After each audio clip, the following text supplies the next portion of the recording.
संपूर्ण विश्व के कल्याण हेतु बाबा देवादिदेव महादेव की कृपा से, उनकी करुणा उदारता से चल रही है।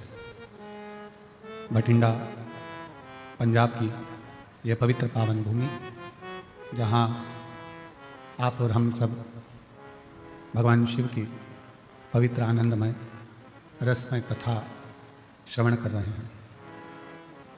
कथा के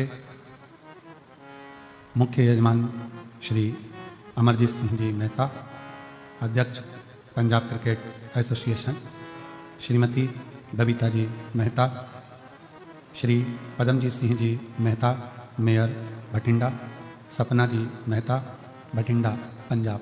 एक बार जोरदार ताली बजाकर यजमान परिवार के लिए साधुवाद। शिव कृपा से, भगवान शंकर की उदारता से, उनकी करुणा, उनकी दया से प्रेशर बढ़ाओ। ये पवित्र पावन शिव महापुराण की कथा अपने जीवन की सार्थकता को सिद्ध कर रही है। और तेरी कृपा बिना ना हिले एक भी अणु, लेते हैं सांस तेरी कृपा से तनु तनु। बखान क्या करूं मैं राखों के ढेर का, चपटी बहुत में है खजाना कुबेर का। हे गंगाधार मुक्ति द्वार ओमकार तू, भोले ओमकार तू। आयो शरण तिहारी शंभु तार तार तू। बखान क्या करूं मैं राखों के ढेर का, चपटी बहुत में खजाना कुबेर का। हे गंगाधार मुक्ति द्वार ओमकार तू, भोले ओमकार तू। आयो शरण तिहारी शंभु तार तार तू। शिव संपूर्ण विश्व का कल्याण करने वाले हैं। बस देवादिदेव महादेव को पहचान के नेत्र की जरूरत है।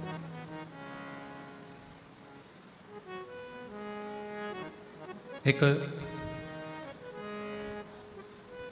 लंबा चलना है ना, बहुत दूर तक अगर जाना है, बहुत लंबा चलना है, और जूता भी आप पहने हुए हो, पाँव में जूता पहने हुए हो और बहुत लंबा चलना, उस जूते के अंदर एक छोटा सा बारीक सा अगर कंकर आकर पड़ गया, उसमें आकर गिर गया,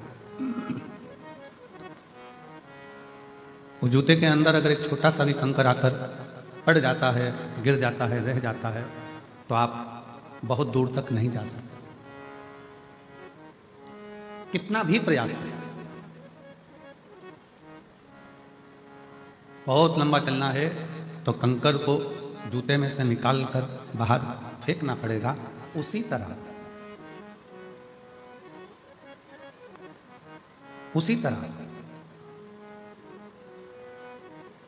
जूते में से अगर कंकर निकाल कर नहीं फेंका तो बहुत लंबा चल नहीं पाओगे। जिंदगी भी ऐसी ही है, मन में से अगर अहंकार निकाल कर नहीं फेंका तो मंजिल तक नहीं पहुंच पाओगे।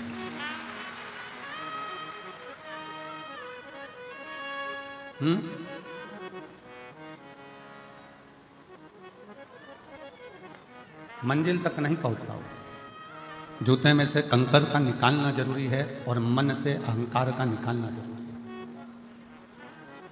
शिव जी ने कामदेव को क्यों भस्म करा? भगवान शंकर को ऐसी क्या पड़ गई थी जो कामदेव को भस्म करना पड़ा? मेरे शंकर भगवान कामदेव को भस्म नहीं करते थे, पर कामदेव के अंदर अहंकार इतना आ गया था कि भगवान शंकर को कामदेव को भस्म करना ही था। अहंकार में तीन गए, धन, वैभव और वंश। ना मानो तो देख लो रावण, कौरव और कंस, ये तीनों अहंकार में चले जाते हैं। इन तीनों का वंश पूरा अभिमत्ता में मिट जाता है, पूरा अभिमत्ता। शिव को अभिमत्ता प्रिय नहीं। शंकर भगवान को तुम्हारा अहम, तुम्हारा अहंकार प्रिय नहीं। आप अपने जीवन में हम श्री अमरजीत सिंह जी मेहता जी को इस चीज़ के लिए धन्यवाद देंगे कि उनसे जब भी बात करो, चाहे फ़ोन पर बात हो, आशीष जी कराएं, चाहे सामने कभी मिलते हैं, बात होती है, तो हम उनसे कहते हैं कि बाबा की ऐसी कृपा हुई कि भटिंडा में ये दूसरी बार कथा हुई। तो अमरजीत जी हमेशा अपनी भाषा में कहते हैं कि गुरुदेव, ये हम नहीं करा रहे।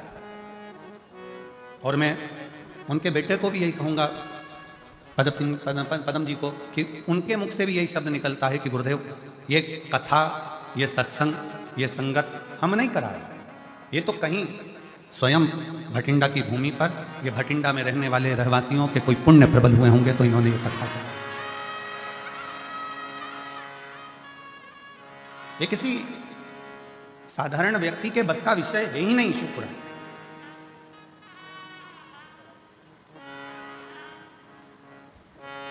शंकर भगवान के पुराण को करवाने के लिए भगवान शंकर पूरा छलनी से छान लेते हैं और फिर जान लेते हैं कि यह सही है, करवा पाएगा कि नहीं करवा पाएगा, तब करवा पाते हैं।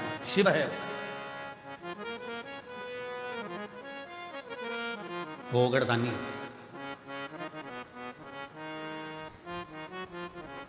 जब बात करो अमरजीत जी से, वो एक ही बात कहते हैं मेहता जी की, गुरु जी बाबा करा रहे हैं, कराएं।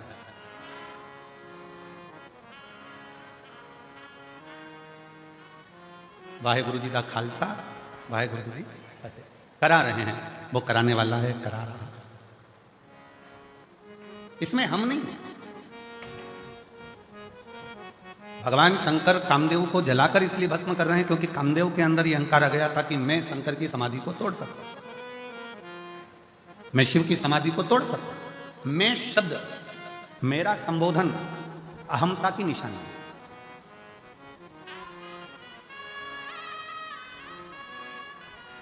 जिस दिन आपके अंदर, कल कथा में कहा था कि जिस दिन आपके अंदर ये आ जाएगा कि मैं दुकान कर रहा हूँ, मैं मकान कर रहा हूँ, मैं गाड़ी चला रहा हूँ, मैं घर चला रहा हूँ, मैं परिवार चला रहा हूँ, मैं रिश्ते निभा रहा हूँ, समझ लेना कि उस दिन अब तुम्हारा थोड़ा थोड़ा डाउन होना चालू होगा। कामदेव ने अपनी भाषा में कह दिया कि मैं शिव की समाधि को तोड़ सकता हूं,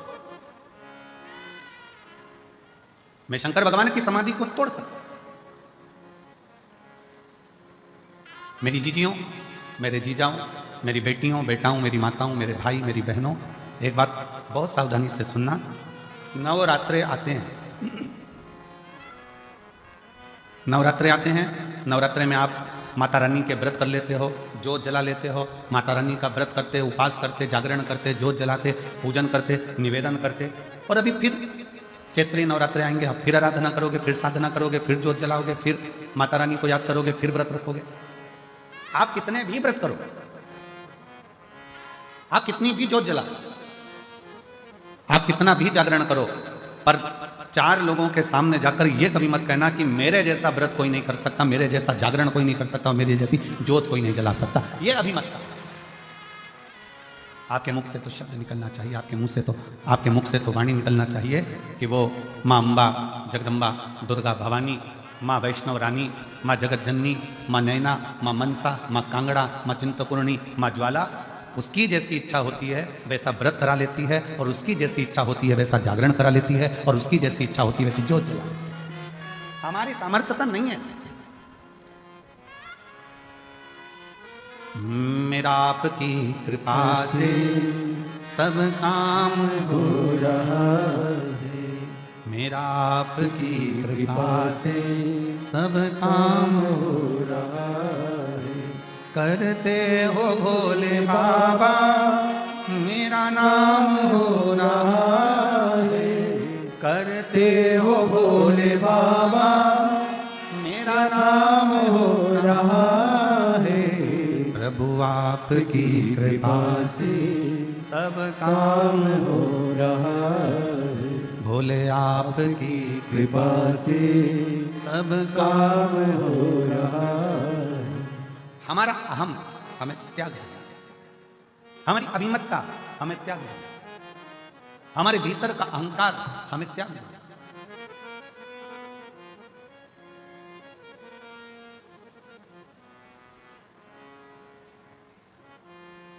कितना सुंदर गुरु नानक देव जी ने अपनी वाणी में कहा है कि जब संगत आवे, जिस समय पर दरवाजे पर कोई संत, कोई साधु, कोई सन्यासी, कोई तपस्वी, कोई साधक, कोई उपासक, कोई भक्त, कोई दीन, कोई दुखी तुम्हारे दरवाजे पर आवे, गुरु नानक देव जी अपनी वाणी में कहते हैं कि उस रब की सेवा से बड़ी सेवा होती है किसी गरीब को, भूखे को भोजन कराने की सेवा। शायद उसी का प्रमाण आज भारत की भूमि के ही नहीं, देश और विदेश के जितने गुरुद्वारे हैं, उन गुरुद्वारे में सबसे बड़ी सेवा होती है लंगर की सेवा। सबसे बड़ी सेवा है लंगर की सेवा। इसलिए शायद भारत की भूमि के ही नहीं, देश और विदेश के सारे गुरुद्वारों में जब लंगर चखने के लिए लोग जाते हैं, लंगर सेवा में लोग जाते हैं, तब ये मानकर सेवा करते हैं कि हम किसी दूसरे की सेवा नहीं कर रहे, हम हमारे रब की सेवा कर रहे हैं, हम हमारे शिव की सेवा कर रहे हैं, हमारे भगवान की सेवा कर रहे हैं, कोई दूसरे की नहीं। और मेरी जीजियों, मेरे जीजाओं, मेरी बेटियों, बेटाओं, मेरी माताओं, मेरे भाई, आप इस कथा के पंडाल में जो हजारों लाखों की संख्या में आप लोग पहुंचे हो, अगर यहां पर भी आप अगर सेवा कर रहे हो तो ये मत सोचना कि मैं सेवा कर रहा हूं या मैं सेवा कर रहा हूं। ये तो मेरे बाबा ने कृपा करी, उनकी करुणा हुई, और उनकी करुणा हुई तो मैं कथा के पंडाल तक पहुंची, और उनकी करुणा हुई तो मैंने किसी प्यासे को पानी पिलाया, भूखे को भोजन कराया। भागवत जी किस किसने सुनी है? हाथ उठाओ जरा। सबने सुनी है? रखो हाथ नीचे। भागवत सुनी होगी तो उसमें एक प्रसंग आता है, भगवान सुदामा और भगवान कृष्ण।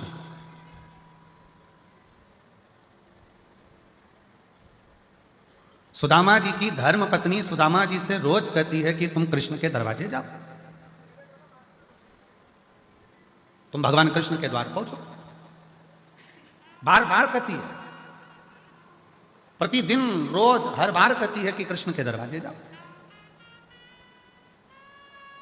पर सुदामा जी भगवान कृष्ण के दरवाजे जाते हैं क्या रोज?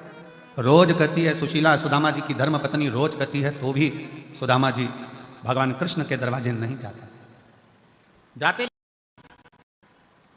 फिर कहा बहुत दुख का जीवन चल रहा था सुदामा जी का, बहुत तकलीफ की जिंदगी चल रही थी, बार बार कहा गया, पर सुदामा जी भगवान कृष्ण के दरवाजे नहीं जाते। फिर एक दिन सुशीला ने, सुदामा जी की पत्नी ने कहा कि तुम रुको, मैं पड़ोसी के घर से कुछ लेकर आती हूं। पड़ोसी के घर से तंदूल मांग कर लाई, पल्लू में बांध कर सुदामा जी को दिया। सुदामा जी ने वो तंदूल, वो चावल अपनी बाजू में दबाया और दबाकर लेकर चले गए। ध्यान देना, सुदामा जी के पल्लू में पुण्यमय तंदूल आया तो सुदामा द्वारकाधीश के पास पहुंचे। शिव महापुराण की कथा कहती है, जब हमारी जिंदगी में कोई पुण्य हमारे पल्ले में आता है, तब जाकर हम शिव महापुराण की कथा तक पहुंच पाते हैं। यहां पर कई मेरी भटिंडा की जीजियां बैठी हुई हैं, जिनके मन में बहुत दिन से मन में उमंग आ रहा था, भटिंडा में कथा होना चाहिए, पंजाब में कथा होना चाहिए। महाराज जी हरियाणा तक तो आते हैं, थोड़ी सी बाउंड्री पार करके यहां नहीं आ सकते? हमारे पंजाब में भी कथा होना चाहिए, हमारे पंजाब में भी कथा होना चाहिए। कितना कितना कोई पुण्य पल्ले में आया, पुण्य पल्ले में आया। हम पिछली बार जब कथा कर कर यहां से गए भटिंडा पंजाब से, तो हमने श्रीमती बबीता मेहता जी से, अमर सिंह जी की धर्मपत्नी जी से एक बात यहाँ से जाते समय हमने कहा माता जी, कहीं कोई पुण्य, भाभी जी आपके मायके के, ससुराल के और आपकी 71 पीढ़ी के कोई पुण्य प्रबल हुए होंगे जो भटिंडा में आपने ये शिव महापुराण की कथा करवा दी? कोई पुण्य।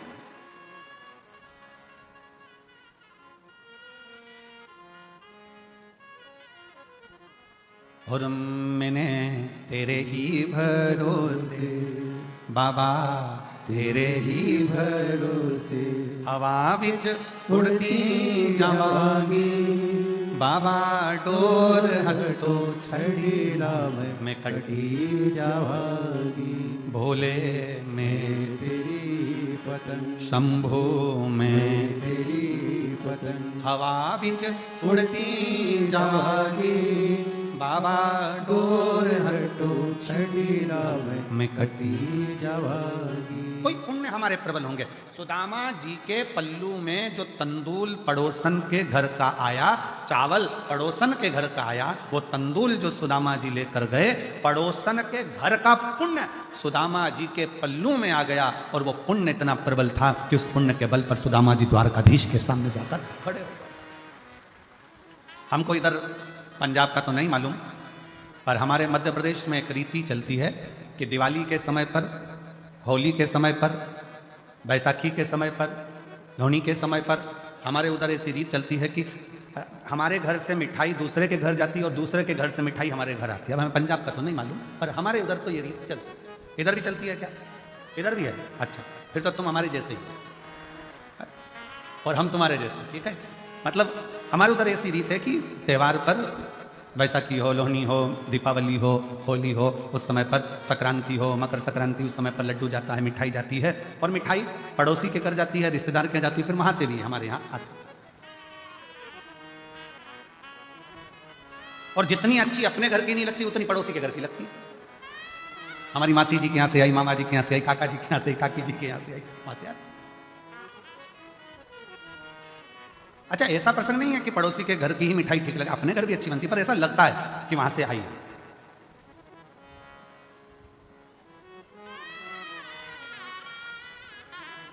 और कभी कभी वो एक प्रसंग याद आ जाता है ना कि वो एक लड़के के पिताजी मर गए। लड़के की मां ने कहा, बेटा चल हरिद्वार में चल के पिंडदान करना। चल, मां और लड़का दोनों हरिद्वार पहुंच गए। घाट पे पंडित जी ने पिंडदान करवाया और पिंडदान करवाने के बाद वहां पर भोजन रखा। इतने में एक कौवा उड़ते उड़ते आया। लड़के ने अपनी मां से कहा, मां देखो, हमने सुना है कौवे के रूप में पितर आते हैं, आज मेरे पिताजी देखो कौवे के रूप में उड़कर आ रहे हैं। मां बोली, हाँ बेटा, ये तो सही है कि पिताजी भोजन लेने आ गए। थोड़ी देर बाद वो कौवा वहां बैठा, बैठकर फिर उड़ा और पड़ोस में एक महिला पिंडदान कर रही थी अपने लड़के के साथ, वहां की पूड़ी उठाई चले गया। बेटा बोला, देखो मां, कौवे ने पास में से पूड़ी उठा ली पर अपनी पूड़ी नहीं उठाई। इतने में मां रोती रोती बोली, पक्के में तेरा ही बाप है, पक्के में तेरा ही बाप है। कभी उनको अपने घर का पसंद ही नहीं आया, जब भी खाया पड़ोसी के घर का। तेरा ही बाप है, ये निश्चित हो गया, ये पक्का हो। अब हमारे उधर की एक रीत है कि भाई मिठाई यहां से आई, वहां से दी, वहां से आई, वहां से दी, आया। क्यों, किस लिए? हम भारतीयों में ऐसा रिवाज क्यों है कि त्योहार पर, फंक्शन में, उत्सव में अपने घर की मिठाई दूसरे के घर, दूसरे के घर की मिठाई अपने घर? ऐसा हमारे भारतीयों में ऐसा प्रसंग क्यों आता है? उसका कारण केवल एक सुदामा जी के चरित्र से है। सुदामा जी की पत्नी रोज कहती रही कि जाओ द्वारकाधीश के दरवाजे जाओ, द्वारकाधीश के दरवाजे जाओ, द्वारकाधीश के दरवाजे। और सुदामा रोज विचार करते हैं कि जाऊंगा। अच्छा, सुदामा जी की पत्नी जैसी दुनिया में किसी की पत्नी भी नहीं हो सकती। कथा कानून भले सुदामा जी की पत्नी को थोड़ा सा गुस्सेल बताते हैं, क्रोधीला बताते हैं, पर शिव महापुराण की कथा कहती है सुदामा जी की पत्नी जैसी दुनिया में कोई पत्नी नहीं हो सकती, जो अपने पति से रोज कहती है जाओ द्वारकाधीश के दरवाजे जाओ, जाओ द्वारकानाथ के दरवाजे जाओ, जाओ द्वारकाधीश के दरवाजे जाओ। दुनिया में ऐसी पत्नी कम होती हैं जो अपने पति को रोज भगवान शंकर के मंदिर भेज दे। दुनिया में ऐसी पत्नी कम होती हैं जो रोज अपने पति को भगवान के दरवाजे पर भेज दे, सत्संग में भेज दे। सुबह से सुदामा जी की पत्नी उठती थी और रोज कहती थी द्वारकाधीश के पास जाओ, और एक आज की पत्नी सुबह से उठते से कहती है जाओ दूध की थैली लिया।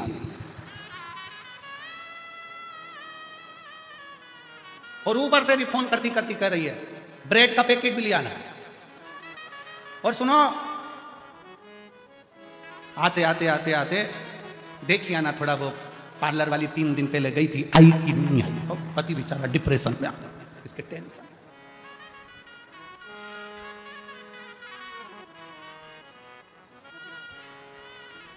सुदामा जी की पत्नी रोज कहती है, पर सुदामा जाते नहीं।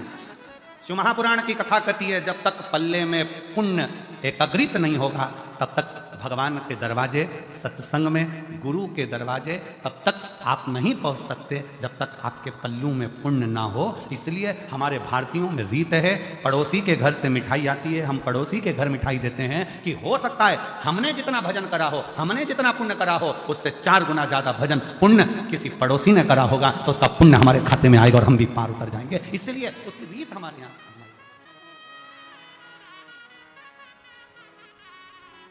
और मेरे भोले तेरा सहारा है, मेरे भोले तेरा सहारा है, मेरी नैया का तू किनारा है, मेरी नैया का तू किनारा है, मेरे बाबा तुझे पुकारा है, मेरे बाबा तुझे पुकारा है, मेरी नैया का तू किनारा है, मेरी नैया का तू किनारा। हमारे पल्लू में अगर पुण्य है तो हम सत्संग में गए हैं, हमारे पल्लू में अगर पुण्य है तो हम गुरुद्वारे गए हैं, हमारे पल्लू में अगर पुण्य है तो हम शिव के द्वारे गए हैं, हमारे पल्लू में अगर पुण्य है तो हम माता रानी का दर्शन करने गए हैं, हमारे पल्लू में अगर पुण्य है तो हम भगवान का भजन कर रहे हैं। अगर पुण्य नहीं है तो हम भजन भी नहीं कर सकते।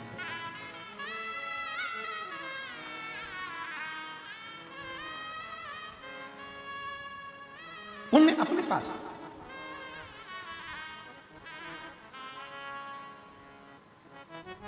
अब पुण्य कैसे कमाओगे? शिव महापुराण की कथा कहती है, हमने पहले भी कथा में कहा, ये कौन सा हाथ है? सीधा हाथ। ये कौन सा हाथ है? जम के बोलो, उल्टा। पुण्य का काम कैसे करते हो?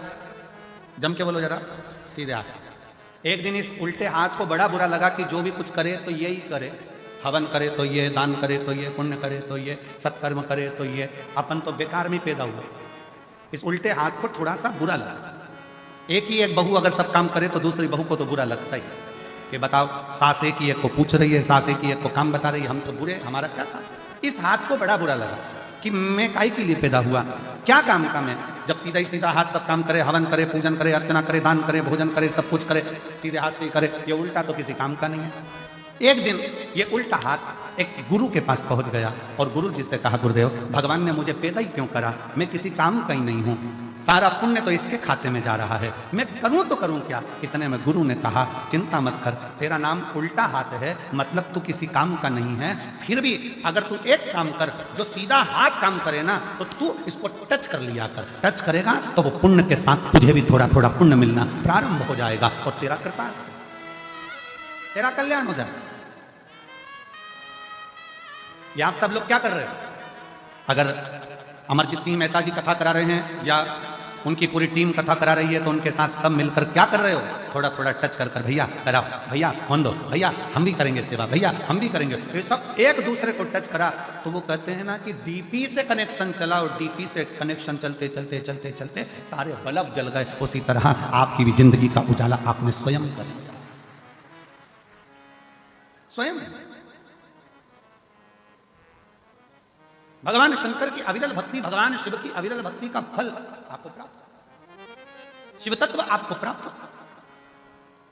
और शंभु शरणे मांगू घड़ी रे, दुख काटो दया करीने दर्शन आपो। अगर हम बहुत बड़ा आयोजन नहीं कर सकते, हम बहुत बड़ा कार्य नहीं कर सकते, हम बहुत बड़ा उत्सव नहीं कर सकते, तो जो बड़ा उत्सव, बड़ा कार्य अपने नगर में, अपने शहर में कोई सत्कर्म हो रहा हो, कोई सेवा का काम हो रहा हो, तो अपन नहीं कर सकते तो कम से कम जाकर खड़े होकर इस शरीर के द्वारा थोड़ा सा भी स्पर्श कर लेंगे तो उससे भी अपन पार उतर सकते हैं, पार लग सकते हैं।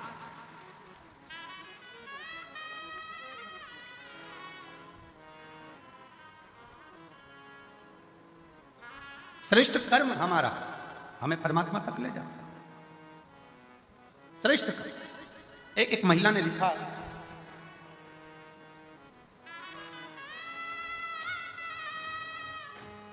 मैं बबीता, काम्बोज, सहारनपुर, सहारनपुर कहां पर है? यही है आसपास ही होता। है? यूपी सहारनपुर। सहारनपुर की रहने वाली हूँ, कहीं बैठी हूँ, आप ही हैं, आ जाओ बेलपत्र लेकर के आ जाओ। मैं सहारनपुर की रहने वाली हूँ, बबीता कंबोज। मेरा मोबाइल नंबर ये है।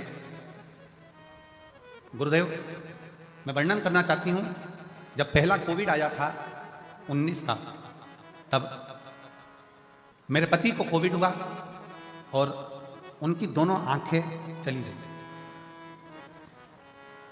दोनों आंखों से दिखना बंद हो गया।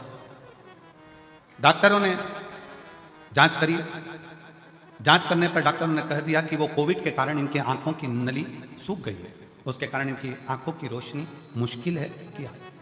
एक जगह पर दिखाया, मन नहीं माना। तब हम फिर चंडीगढ़ ले गए। चंडीगढ़ में पीजीआई में दिखाया, गुड़गांव में दिखाया, हरिद्वार में दिखाया, दिल्ली में दिखाया। ऐसे जगह जगह पर हम हमारे पति को लेकर गए, पर डॉक्टरों ने मना कर दिया कि इनकी आंख जो कोविड का असर हुआ है उसके कारण बस इनके दोनों नेत्र की नसें सूख चुकी है, ये रोशनी अब आएगी। किसी ने चेन्नई का कहा, वहां दिखाया, पर रोशनी आंखों की नहीं। अब आखिरी में हम हार गए। तब किससे कहे? हमारी एक परिचित ने कहा कि टीवी पर कथा आती है, 1 बजे वो सियोर वाला महाराज कथा कहता है, शिव पुराण चलती है, तुम्हारे पति को भी सुनाओ, तुम भी सुनो। हमने कथा सुनना प्रारंभ करा और कथा सुनते सुनते हमने शिवजी पर जल चढ़ाना प्रारंभ करा। जल चढ़ाया हुआ अपने पति की आंखों पर लगा देते, बेलपत्री खिला देते। तब अपनी पड़ोसन से कहा कि तुम, पति तो नहीं जा सकता, क्या तुम मेरे साथ सीहोर चलोगी? हम हमारी पड़ोसन के कहने पर उसके साथ सीहोर गए। वहां से कंकर शंकर की पूजन करी, रुद्राक्ष लिया और वहां से रुद्राक्ष लेकर आए। तांबे के कलश में रुद्राक्ष को गलाते, शिव जी पर चढ़ा देते, शंकर का चढ़ा जल अपने पति को पिला भी देते, आंखों में लगा भी देते। ऐसा करते करते 19 में आंख गई, 20 में नहीं आई, 21 में नहीं आई, 22 में नहीं आई। ऐसा क्रम करते हुए जब 23 आया तब हमने कथा सुनी और बाबा की ऐसी कृपा हो गई कि बाबा की करुणा से आज मेरे पति पूर्ण तरह से देखना प्रारंभ कर दिया और उनकी आंखों ने काम करना प्रारंभ कर दिया। अब वो अपना काम स्वयं कर लेते हैं, मोटरसाइकिल भी चला लेते हैं और बाबा की कृपा उनने देखना चालू कर दिया। मैं शिव जी को प्रणाम करने के लिए यहाँ आई हूँ। मेरा नाम बबीता कंबोज, सहारनपुर की रहने वाली हूँ। मेरा मोबाइल नंबर ये है। शिव तत्व किसको कहते हैं?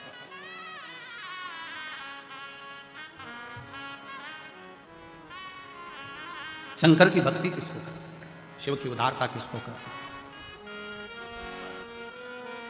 कुछ नहीं बने ना। कोई अच्छा काम कर रहा है, कोई यज्ञ कर रहा है, कोई अनुष्ठान कर रहा है, कोई पूजन कर रहा है, कोई अर्चना कर रहा है, कोई सेवा कर रहा है। अपन नहीं कर सकते इतना बड़ा आयोजन, अपन नहीं कर सकते कोई अच्छा काम, तो उसके लग कर भैया हम हैं, हम संभाल लेंगे। कोई काम ना दीजिए तो खाली पानी की बोतल हम उठा लेंगे, हम कचरा उठा लेंगे, पर हमें सेवा करनी।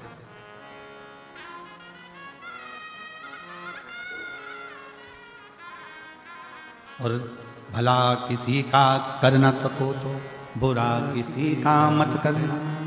फूल नहीं बन सकते तो कांटे बनकर मत। अच्छा करिए, अच्छी सोच रखिए, अच्छे विचार रखिए। और जब अच्छी सोच के साथ जब हम आगे बढ़ेंगे, अच्छे विचार के साथ हम आगे बढ़ेंगे, तो शिव क्यों ना।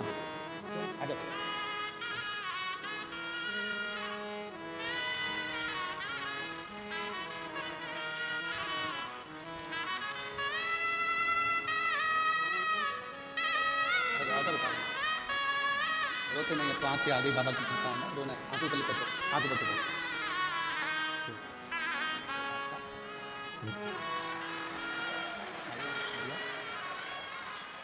रोते नहीं, उठो उठो, रोना नहीं, उठो उठो, आंसू बचो, आंसू बचो बाबा के। पति की आंखें पहले कोविड में चली गई, देखना बंद कर दिया, नेत्र नहीं। डॉक्टरों ने जवाब दे दिया था, चंडीगढ़ के पीजीआई कॉलेज के, गुड़गांव के, हरिद्वार के, चेन्नई के, दिल्ली के, सब ने मना कर दिया था आंखें नहीं आएगी क्योंकि नसें सूख गई। पर अरे तेरा ही दिया मैंने खाया पिया रे, तेरा शुक्रिया रे, तेरा शुक्रिया रे। अब वो मोटरसाइकिल भी चलाते हैं, अपना काम भी करते हैं और दुकान भी संभाल लेते हैं। अब उनको पूरा दिखना प्रारंभ हो गया। ये शिव है।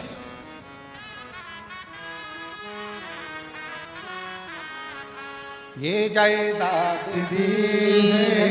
औलाद मुसीबत में हर वक्त इमदाद तेरा ही दिया मैंने, खाया पिया है, तेरा शुक्रिया है, तेरा शुक्रिया है। उसकी आराधना करें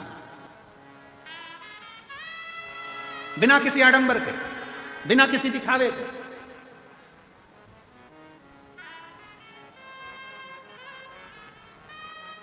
केवल एक विश्वास, एक भरोसा, एक विश्वास, एक भरोसा, और उस विश्वास और भरोसे के बल पर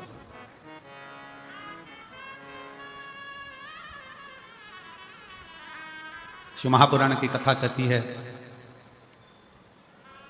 पल्लू में अगर पुण्य बंध गया, पल्लू में अगर पुण्य आ गया, खूब अच्छी अच्छी होटलें हैं, खूब बढ़िया बढ़िया होटलें बनी हुई है, बहुत बड़ी बड़ी होटलें बनी हुई है। आप होटल में 24 घंटे खाओ, मना नहीं, मना नहीं। पर यदि अपने नगर में, अपने क्षेत्र में तुम कहीं बाहर गए हो और राह में तुम्हारी जेब में अगर पैसा है तो तुम अच्छी अच्छी होटल में खा सकते हो, पर एक बात याद रखना, पैसा अगर जेब में है तो होटल तक पहुंचोगे, और अगर पुण्य तुम्हारी जेब में है तो तुम गुरुद्वारे तक, शिव के मंदिर तक, शंकर की चौखट तक।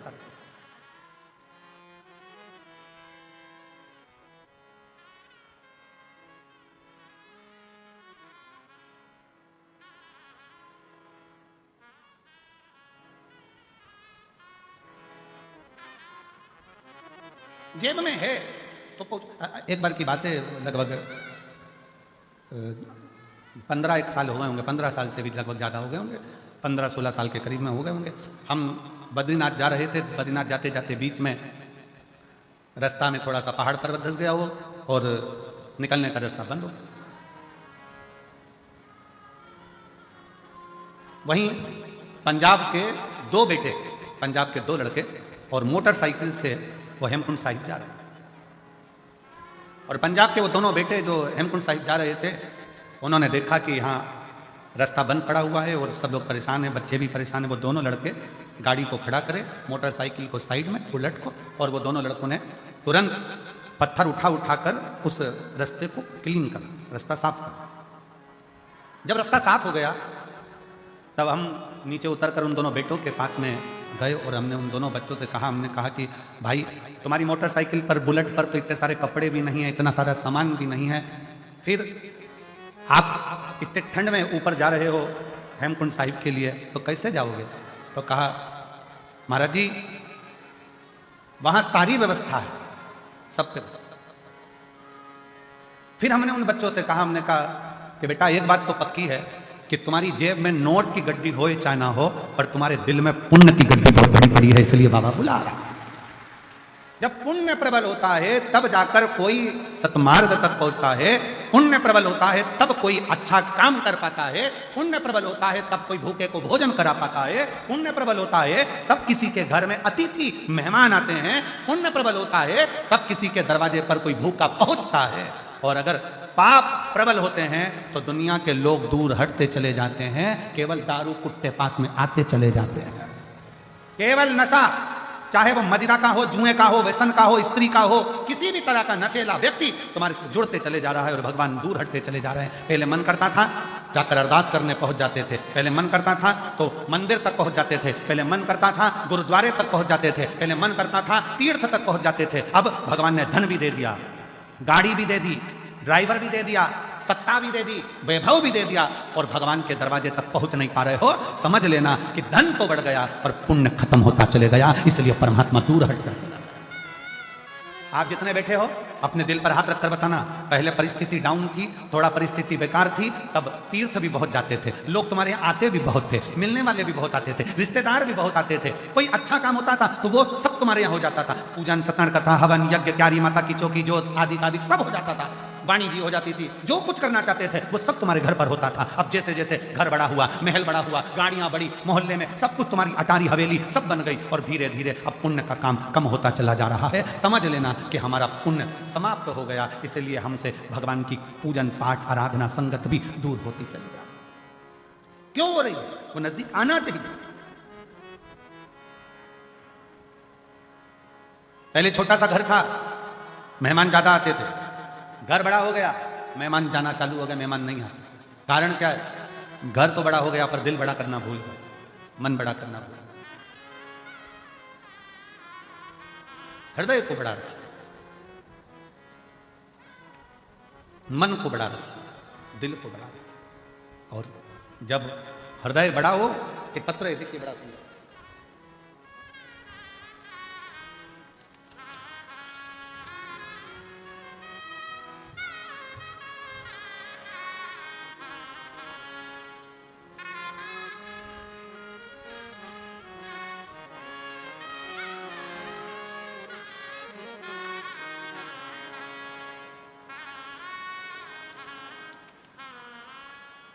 मेरा नाम आरती, पति का नाम अखिल, पिता सुरेश कुमार रंगीला, मोबाइल नंबर यह है, निवासी नूरपुरा ढाणी, तहसील सादुल शहर, जिला गंगानगर, राजस्थान से आई हैं। कहीं बैठी हैं? आ जाओ बच्चे को। गुरुजी, एक लोटे जल का मैं क्या वर्णन करूं। मेरी पहली शादी को 7 साल हो गए थे, संतान नहीं थी, तो मेरे बच्चे नहीं हुए, इस कारण मुझे आड़ा टेढ़ा कह कहकर मेरे पति ने और मेरे ससुराल वालों ने मेरा तलाक करा दिया। क्यों? क्योंकि डॉक्टर के हिसाब से मुझे कह दिया गया कि मैं मां नहीं बन सकती, संतान नहीं हो सकती। गुरुदेव, मेरा तलाक हो गया। फिर बाबा से प्रार्थना करी, मेरी दूसरी शादी हो गई। दूसरी शादी होने के बाद गुरुजी फिर 6 महीना, 8 महीना, 1 साल, 1.5 साल, 2 साल निकलते गए, पर संतान का सुख नहीं। आखिरी में वापिस जो मेरा दूसरा विवाह हुआ, तो पति को कई लोग कहने लगे कि छोड़ दे इसको। इसके पहले पति ने भी इसको इसलिए छोड़ा क्योंकि इसको औलाद नहीं, तू भी छोड़ दे।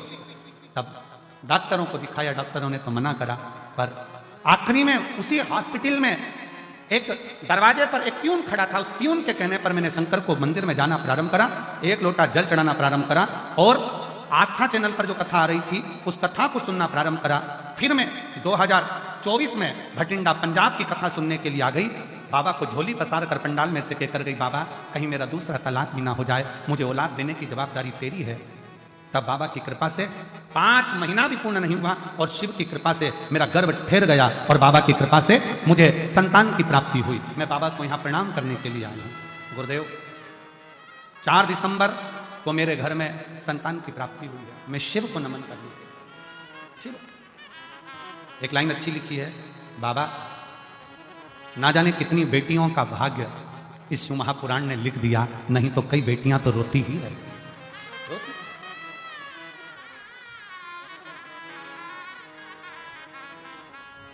फिर निवेदन करूंगा, ना जाने कौन सा पुण्य अमरजीत जी, बबीता भाभी जी को, पदमजीत जी को बहुत बहुत साधुवाद दूंगा। ना जाने कौन सा पुण्य आपका और ना जाने कौन सा पुण्य इस भटिंडा वालों का प्रबल हुआ होगा जो शिव महापुराण की कथा इस भटिंडा पंजाब में पहुंची। पुण्य है ये हमारा।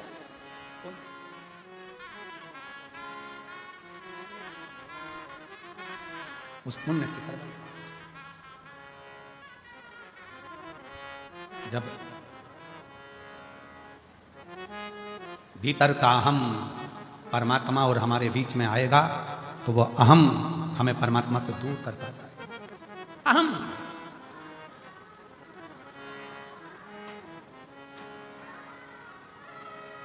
कल परिवार में से खबर आई कि एक मांगलिक कार्य है और उस मांगलिक कार्य को 11 तारीख का वो मांगलिक कार्य है, तो उसमें आना जरूरी है और परिवार का कार्य। तो हमने अमरजीत जी से कहा कि भैया आशीष को खबर करी कि ये मैसेज अमरजीत जी को दे दो कि कथा जो 7 दिन की है वो कथा 5 दिन में पूर्ण करेंगे और कथा जो 12 तारीख को पूर्ण होना थी वो 10 तारीख को हम पूर्ण करके 10 तारीख को हमें निकलना पड़ेगा। 11 तारीख और 12 तारीख का 2 दिन का परिवार में कार्य है और बहुत जरूरी है, उसमें जाना। अब वो खबर पद्म बेटा को मिली और पद्म बेटा पद्मजीत जी मेहता आशीष के पास आए कि आशीष भैया बात करना है। कहा क्या? कहा गुरुजी से बोलो ना कि 7 दिन की पूरी कथा करें। गुरुजी 5 दिन की कर रहे हैं। हमने आशीष जी से कहा कि पद्म को बोलो, बाबा फिर बुलाएगा। जो 5 दिन अगर मिले हैं ना तो ये 5 दिन भी अपनी झोली इतनी भर लो कि अगले वर्ष फिर बाबा कृपा कर दें। इतनी कृपा। ये 5 दिन भी अगर मिले हैं तो जीवन के वो लक्ष्य बनाकर, वो आनंद बनाकर सुनो। और मेरा फिर भटिंडा वासियों से निवेदन है, आज कथा का दूसरा दिन हो गया, 3 दिन की कथा और है आपके पास में। ऐसा झोली पसार कर सुनना कि मेरे बाबा अगली बार हमें इतना देना कि हम भी शिव महापुराण की कथा इस भटिंडा शहर में करा सकते। ऐसी कृपा श्रवण करो दिल से। पुण्य प्रबल होता है तब कहीं भगवान शंकर की कथा, कहीं गुरु की वाणी, कहीं संत की वाणी अपने जीवन में आती है, अपने जीवन। इसलिए निवेदन है, भटिंडा में जो लोग कथा श्रवण करने आ रहे हैं पंजाब में, वो ध्यान रखेंगे कि कथा 6 तारीख से चालू हुई है, वो 10 तारीख को विराम होगी। और आखिरी दिन की जो कथा है वो समय आप लोगों को तो हमेशा मालूम ही है, कौन सा समय रहता है? सुबह 8 बजे से 11 बजे तक समय रहता है। 11 बजे कथा विराम होकर मेरा बाबा आपकी झोलियां भरकर यहां से विदा लेकर चले जाते। पुण्य के ये 5 दिन है, सुनो, धारण करो और अपने जीवन में उतारो। और ये कथा यहां पर 10 तारीख को विराम हो जाएगी। फिर कथा, अगली कथा की जो जानकारी है, कई लोग कहे अगली कथा की जानकारी, तो 21 तारीख से 27 मार्च तक, 21 मार्च से 27 मार्च तक जसपुर छत्तीसगढ़ की पावन धरा पर 1 बजे से 4 बजे तक जसपुर छत्तीसगढ़ में शिव महापुराण की कथा 7 दिवसीय होगी। जसपुर वाले, छत्तीसगढ़ वाले को बहुत बहुत बधाई हो। उसके बाद में राजस्थान वालों को बधाई दे रहा हूं कि 11 तारीख से 17 अप्रैल तक, 11 अप्रैल से 17 अप्रैल तक रतनगढ़ राजस्थान में शिव महापुराण की कथा हो। 11 अप्रैल से 17 अप्रैल तक रतनगढ़ राजस्थान वालों को बधाई हो जो कथा मिली है। और बिहार वालों को भी बधाई दूंगा जिनको कथा 21 अप्रैल से 27 अप्रैल तक सिंहेश्वर बिहार में कथा होगी। उसके लिए बिहार वासियों को बहुत बहुत बधाई हो, बिहार के रहवासियों को बधाई हो। ये सभी कथाओं के क्रम चले। शिव तत्व है, उसको धारण 5 दिन है भटिंडा के पास में, इसको दिल से, आनंद से, जितनी सेवा से, जितने भजन से, जितनी भक्ति से श्रवण कर सकते हो और जितने प्रेम से बाबा को पुकार सकते हो पुकार।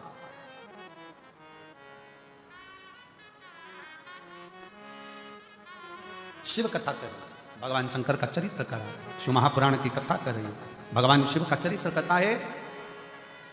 कामदेव के भीतर अहंकार, कामदेव के भीतर अभिमत्ता, कामदेव के भीतर अहम समाहित हो गया। अभिमान कामदेव के भीतर, अहम। और जब कामदेव के भीतर अभिमत्ता समाहित हुई, अहंकार आया, मेरे शिव भस्म नहीं करते। जब अहंकार बढ़ता चले जाता है तो शंकर भी भस्म कर ही दे। एक शिव जी का एक भक्त था जिसका नाम था प्रनद। क्या नाम था?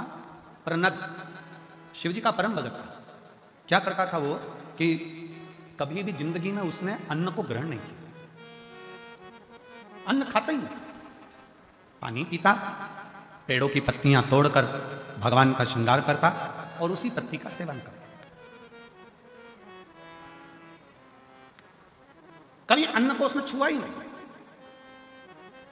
केवल शंकर भगवान को जल अर्पित करना, शंकर भगवान को बेल अर्पित करना, भगवान शंकर को बेलपत्र चढ़ा देना, भगवान शंकर के ऊपर श्रृंगार कर देना पत्तियों का, उसी पत्तियों को उठाकर उसको खा लेना। समय निकलता गया। एक दिन प्रणत पत्तियां तोड़ रहा था और डाली पे से नीचे गिरा, नीचे गिरते से हाथ उसका कट गया। कटा तो उसमें से रक्त गिरने की जगह उसमें से पत्तियों का रस टपक रहा, पत्तियों का रस टपक रहा।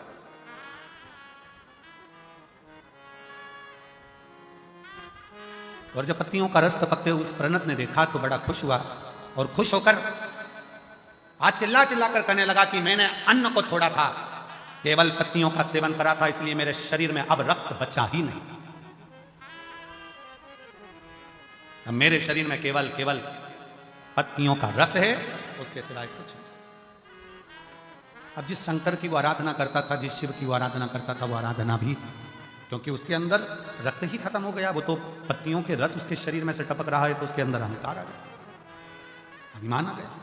अभी आपको कथा में कहा था कि माता रानी की चौकी लगाओ, व्रत करो, आराधना करो, तुम कुछ भी करो, तुम्हारी साधना करो, शंकर के मंदिर जाओ, 1 लोटा जल चढ़ाओ, चाहे गुरुद्वारे में जाकर सेवा कर रहे हो, चाहे तुम कोई भी सेवा कर रहे हो, चाहे लंगर की सेवा कर रहे हो, चाहे भंडारा कर रहे हो, पानी पिला रहे हो, झाड़ू लगा रहे हो, पोछा लगा रहे हो, पर तुम अपनी सेवा का गुणगान किसी से मत करो। अपने भीतर के अहंकार को अपने अंदर से निकाल कर बाहर फेंक दो। जब अहंकार अपने अंदर से निकल कर बाहर जाएगा तो निश्चित है कि परमात्मा को मिलने में देरी नहीं लग पाएगी। परमात्मा को मिलने में देरी नहीं लगेगी। परमात्मा फिर मिलता जरूर है।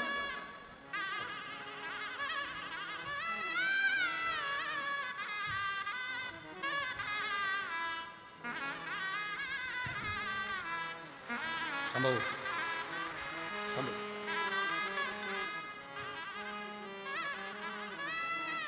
जोरदार ताली बजाकर साथ में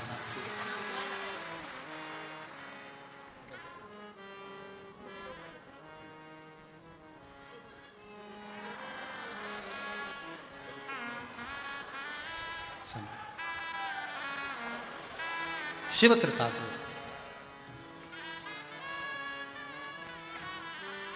आरती, पति का नाम अखिल, नूरपुरा ढाणी, सादुल शहर तहसील, गंगानगर, राजस्थान की है। बेटी ने लिखा है 7 साल तक जब मुझे संतान नहीं हुई तो पति ने मुझे तलाक दे दिया परिवार वालों के कहने पर। दूसरी शादी हुई, संतान का सुख नहीं आया, तब हताश हो गई। लगा इनको भी दोस्तों ने कहना चालू करा कि छोड़ दे। तब मेरे पति ने मेरा साथ दिया और हमने भटिंडा की कथा को श्रवण किया और शिव जी से प्रार्थना करी। बाबा की कृपा से मुझे संतान की प्राप्ति हुई। शिव शिव है, शंकर शंकर, वो देने में देरी नहीं करता। विश्वास प्रबल रखिए, भरोसा प्रबल रखिए, और सबसे मूल है आपका विश्वास। प्रणत, भीतर से अहंकार उत्पन्न कर लिया प्रणत। प्रणत के अंदर अभिमान आ गया कि मैं सब कुछ कर सकता हूं। अब मेरे अंदर शरीर में रक्त नहीं है, अब मेरे शरीर में खून नहीं, मेरे शरीर में जो पत्तियां मैंने खाई है उसका रस है। मैंने खुद अपने शरीर का ऐसा निर्माण कर लिया। अहंकार आ गया, अभिमान।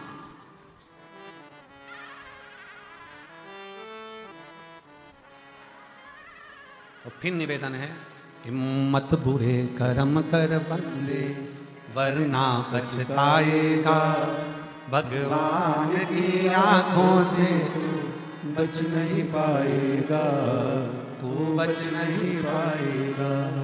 अरे ओ अज्ञानी मत कर नादानी, अरे ओ अज्ञानी मत कर नादानी। तेरे कर्म का फल भी तू ही पाएगा, जैसा किया तूने तेरे आगे आएगा। मत बुरे कर्म कर बंदे वरना पछताएगा, भगवान की आंखों से तू बच नहीं पाएगा, तू बच नहीं पाएगा। अरे ओ अज्ञानी मत कर नादानी। प्रणत को भी अहंकार,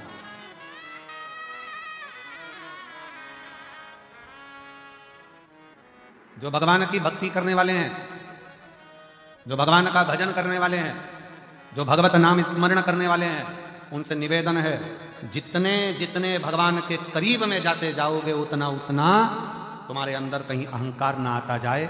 शिव महापुराण की कथा कहती है रावण ने शिव की भक्ति करी और उसके अंदर थोड़ा थोड़ा अहंकार प्रकट हो गया था। भगवान के नजदीक में जो जाता चले जाता है उसको लगने लगता है कि मैं सब कुछ कर सकता, सब कुछ, और उसको ये अंदाजा नहीं लगता। बैलगाड़ी चलती है, बैलगाड़ी के नीचे जो कुत्ता चलता है ना, देखी कि नहीं देखी बैलगाड़ी? अरे बोलो तो जम के देखी ना सबने। बैलगाड़ी के नीचे जो कुत्ता चलता है तो कुत्ता ये सोचता है कि बैलगाड़ी मैं चला रहा, पर कुत्ते को कौन समझाए कि बैलगाड़ी तू नहीं चला रहा, बैलगाड़ी बैल चला। वो तो कुत्ता पीछे रह जाता है, बैलगाड़ी आगे निकल जाती है, तब कुत्ते को समझ में आता है कि बैलगाड़ी तो बैल चला रहा है, मैं तो उसके नीचे चल रहा। उसी तरह दुनिया के लोगों को लगता है कि मैंने करा, मैंने करा, मैंने करा, मैं कर रहा हूं, मैं कर रहा हूं। जिस समय पर काम बिगड़ता है और कोई नहीं आता, तब उस परमात्मा, उस रब के भरोसे पर काम सफल होता है, तब समझ में आता है कि वो कर रहा है, हम तो निमित्त हैं, हम केवल निमित्त हैं।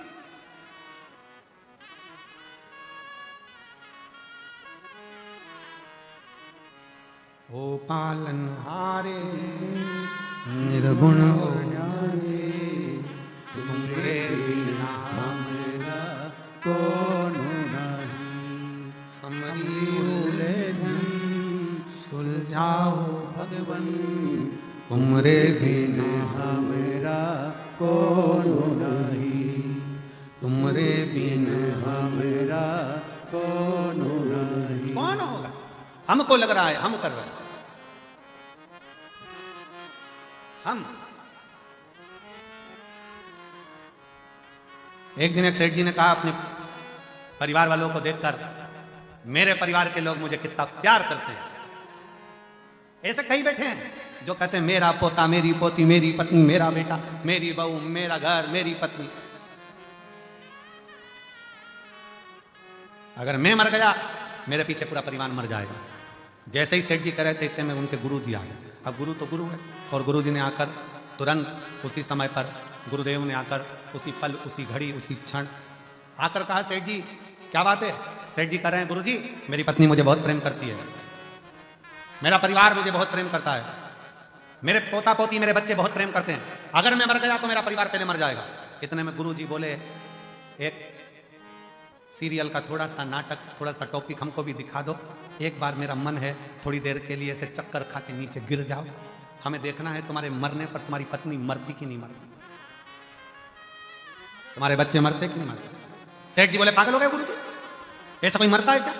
गुरु जी ने कहा, बस मेरा निवेदन है तुम तो मरो, मुझे देखना है कि, और अगर मैं लुढ़क कर नीचे गिरा और मेरे परिवार को कुछ हो गया तो गुरु जी बोले उसकी गारंटी मेरी, तुम मरो तो सही।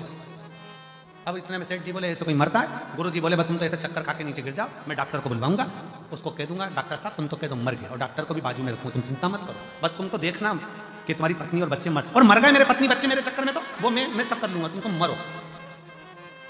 सेठ जी ने चक्कर खा के नीचे गिर गए, डॉक्टर को बुलाया, डॉक्टर साहब ने कहा सेठ जी के प्राण चले गए हैं, सेठ जी के प्राण छूट गए, वो मर गए। पत्नी धाड़ कर रोई, बच्चे धाड़ कर रोए, नई नई डिजाइन में रोए, खूब रोए। अब कोई मरता है तो लोग नई नई डिजाइन में रोते कि नहीं रोते? एक सास मर गई तो बहू रो रही थी, अरे अम्मा तुम मुझे छोड़ के चली गई, अरे अम्मा तुम मुझे छोड़ के चली गई, तुम मुझे छोड़कर माँ चली गई। पति बाजू में आकर बोला, चुपचाप रे। फिर रोई, अरे मम्मी मुझे भी साथ ले जाती। इतने में पति बोला, 4 व्हीलर लेके नहीं गई।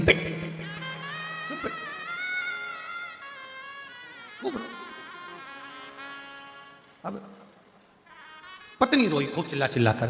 गुरुजी ने पूछा क्या हो गया? पत्नी बोली, सेठ जी मुझे छोड़कर चले गए, गुरुजी मुझे छोड़कर चले गए, मुझसे बोलते तो सही, मेरा क्या होगा? सेठ जी चले गए।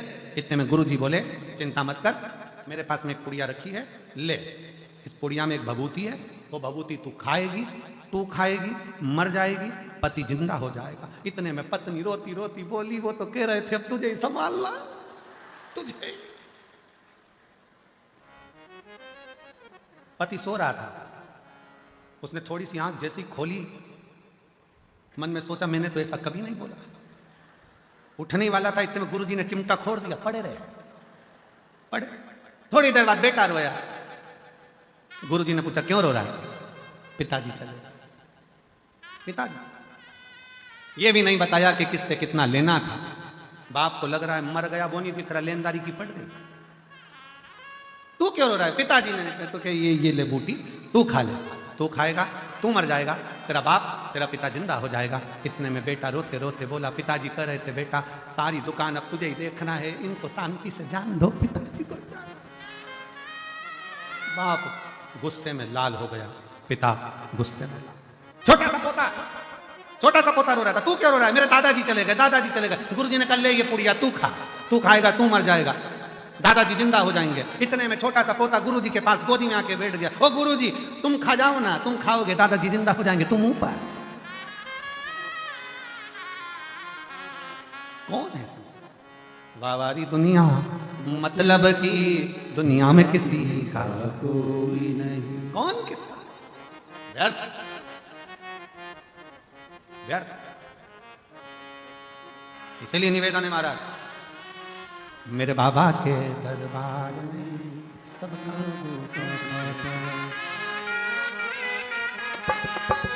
सबका खाता है, यहाँ पर सबका खाता है। यहाँ पर सबका खाता है।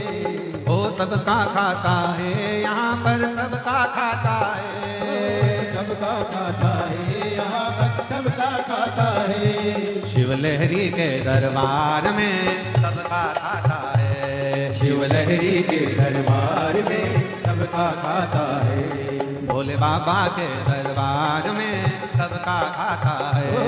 भोले बाबा के दरबार में सबका खाता है। नमो ये राग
चाहे अमीर हो चाहे गरीब हो उनको एक समान, उनको एक समान, उनको एक समान। चाहे अमीर हो चाहे गरीब हो उनको एक समान, उनको एक समान, उनको एक समान। सबकी बिगड़ी वही बनाए हो, सबकी बिगड़ी वही बनाए हम सबके भगवान। शिवलहरी के दरबार में सबका खाता है। शिवलहरी के दरबार में सबका खाता है। मेरे बाबा के दरबार में सबका खाता है। मेरे बाबा के दरबार में सबका खाता है। वो सबका खाता है, यहाँ पर सबका खाता है। सबका खाता है, यहाँ पर सबका खाता है। वो सबका खाता है, यहाँ पर सबका खाता है।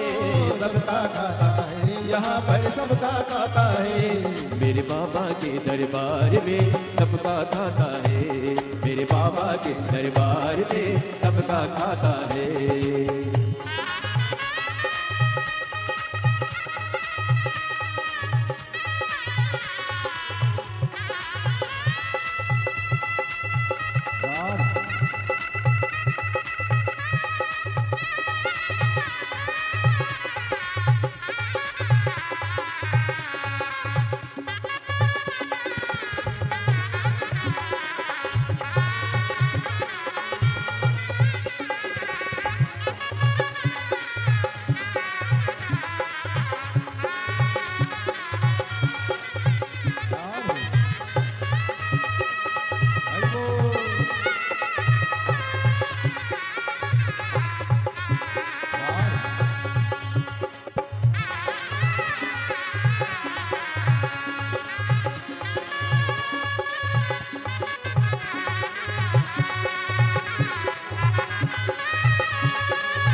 मत कर तू इंसान, मत कर तू इंसान, मत कर तू इंसान।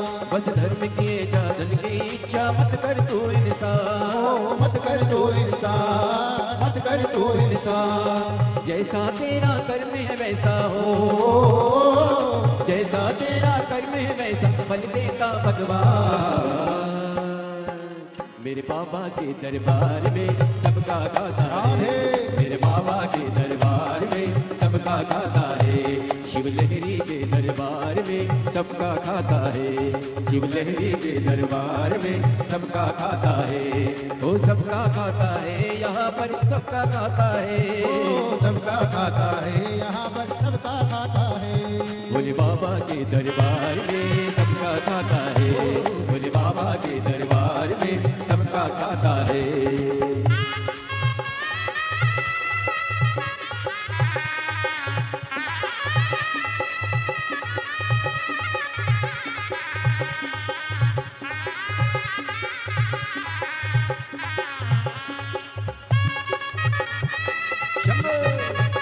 राधे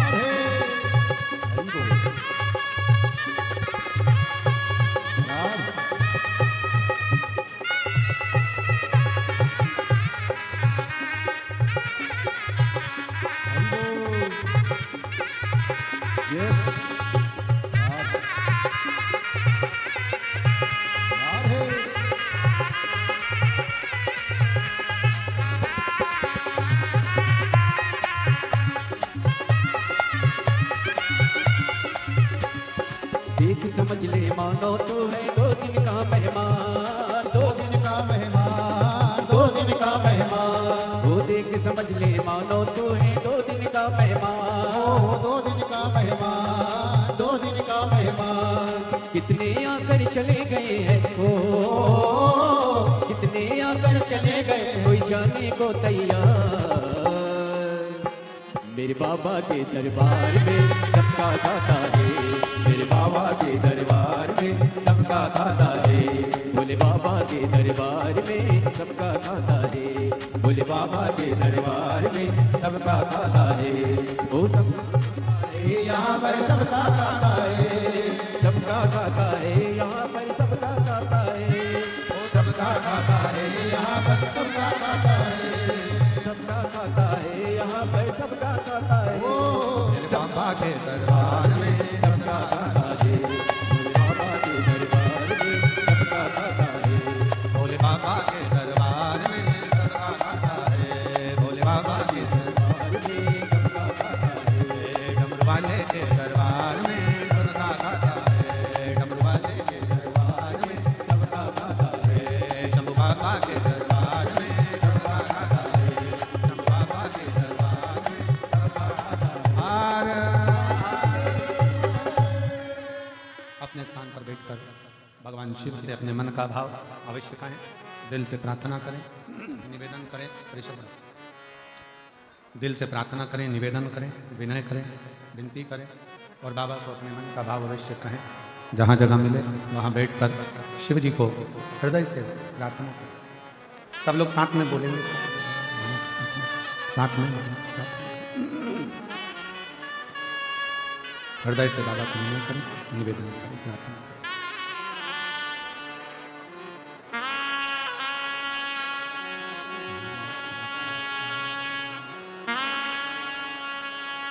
श्री शिवाय नमस्तु, श्री शिवाय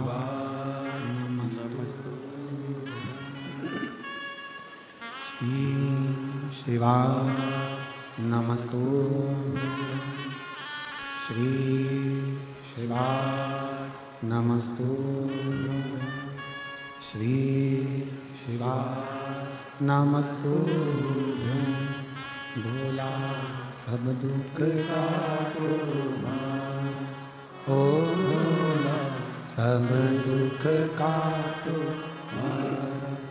शिव शंकर जप तेरी माला, भोले बाबा जपती माला, भोला सब दुख काटो। ओ भोला सब दुख काटो।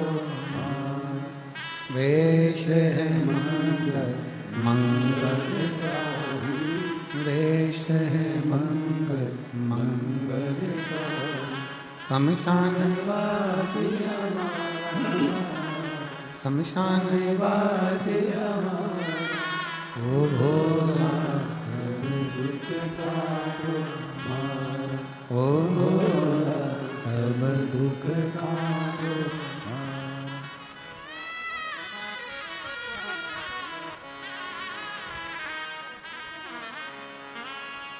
भगवान देवादिदेव महादेव, भगवान शिव, गोवर्धन प्रकांड कैलाश विनाशी, भगवान शंकर, भूत भावन भूतेश्वर, भगवान शिव, जिनकी पुनीत पावन कथा वर्णन करें।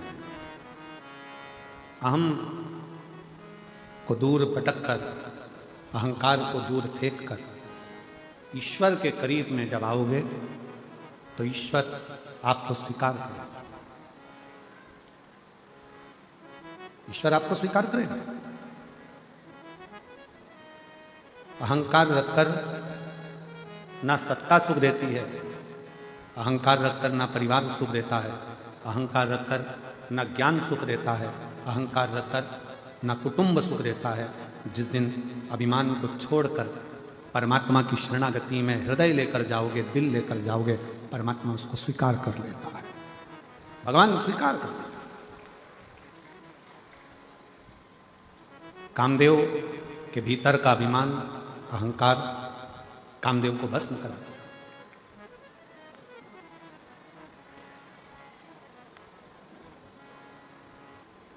जिसमें कामदेव तो भगवान शंकर का साड़ू भाई है। शिवजी सती के पति हैं, कामदेव रति के पति। दक्ष प्रजापति की बेटी सती भी हैं, दक्ष प्रजापति की बेटी रति भी है। रति कामदेव से भी आई हैं, सती शिव जी से। पर अहंकार, अभिमान, अहमता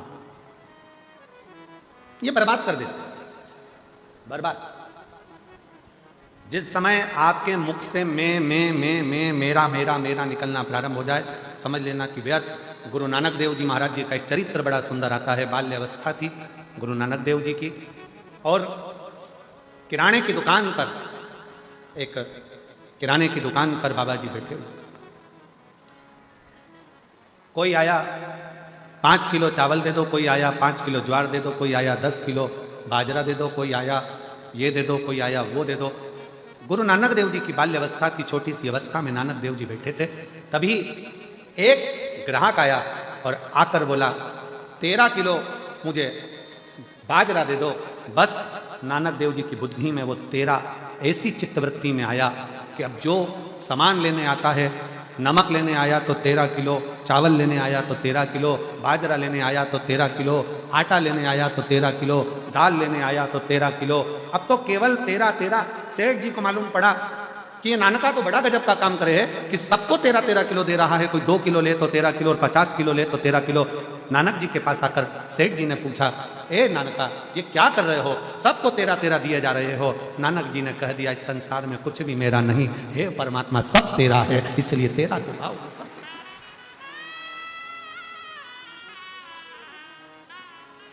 क्या लाए थे और क्या लेकर जाओगे? लोग कहते हैं मुट्ठी बांधे आया जग में, जम के बोलो जरा हाथ पसारे जाएगा। परशु महापुराण की कथा कहती है नहीं, मुट्ठी बांधे आया जग में, अपना पुण्य सत्कर्म, अपना कर्म साथ लेकर जाएगा। अपन ने जो करा वो अपने साथ जाएगा, कोई दूसरा नहीं।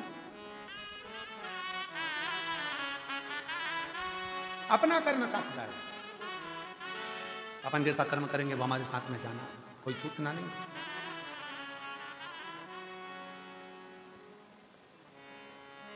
शिव कथा कर रही है, भगवान शंकर का चरित्र कर रहा है। सती मैया के पति हैं शिव, रति मैया के पति हैं कामदेव। थोड़ा सा अभिमान काम के भीतर जागृत हो जाता है और वह अभिमान कामदेव का नष्ट कर दिया जाता है, भस्म कर दिया जाता है। शिव जी समाधि में लीन हो जाते हैं, भगवान शंकर समाधि में लीन हुए और सती मैया को थोड़े समय के बाद भगवान शंकर का जो आनंद भाव आप सब क्या थे कि सती मैया जलकर भस्म हो जाती हैं, फिर वो क्रम माता सती का पार्वती के रूप में शिव कथा करे। ब्रह्मा जी के मन में भी एक बार अभिमान प्रकट हो गया। ब्रह्मा जी के सम्मुख में आ गया था कि यह सृष्टि की रचना करने वाला मैं हूं, कोई दूसरा रचना कर ही नहीं सकता, मेरे सिवा कोई सृष्टि की रचना नहीं कर सकता। यह ब्रह्मा जी के हृदय में बात आ गई। पर शिव कथा तो कहती है कि अभिमत्ता के जो शब्द हैं ना, यही हमें शिव से दूर कर देते हैं। ये अभिमान के जो शब्द हैं, अभिमत्ता के जो शब्द हैं, अहंकार के जो शब्द हैं, यही हमें दूर कर देते हैं। और होता है, एक महाराज जी प्रवचन दे रहे थे और प्रवचन में कह रहे थे, मेरे मुख से 7 दिन तक गंगा बहेगी, जिसको डुबकी लगाना है लगाए। महाराज जी प्रवचन में बार बार एक ही बात कि मेरे मुख से 7 दिन तक गंगा बहेगी, मेरे मुख से 7 दिन तक गंगा बहेगी, आओ इस गंगा में नहाओ। महाराज जी बार बार बार बार मेरे मुख से मेरे मुख से मेरे मुख से कहें। उसी में एक गांव का व्यक्ति बैठा हुआ था, दौड़कर अपने घर चले गए। पत्नी को आवाज लगा, अरे सुनती है। पत्नी ने पूछा क्या है? वो पिताजी मर गए थे ना, उनकी अस्थियां रखी है ना, मुझे दे दे। पत्नी ने पूछा, आज मेरे पति की बुद्धि सही हो गई, हरिद्वार लेके जा रहे हो, पिताजी की अस्थियों को हरिद्वार ले जा रहे हो? पति ने पत्नी से कहा, फालतू की बात मत कर, मुझे अस्थियां दे। पत्नी बोली, वो बाहर रखी देखो आले में। अस्थियां निकाली लाल झोले में से, उसे पत्थर पे रखकर सिलवट्टे पे उसको पीस लिया, पत्थर से उसको पीस लिया। पत्नी कह रही है, क्या कर रहे हो? तुम्हारे पिताजी की अस्थियां क्यों पीस रहे हो?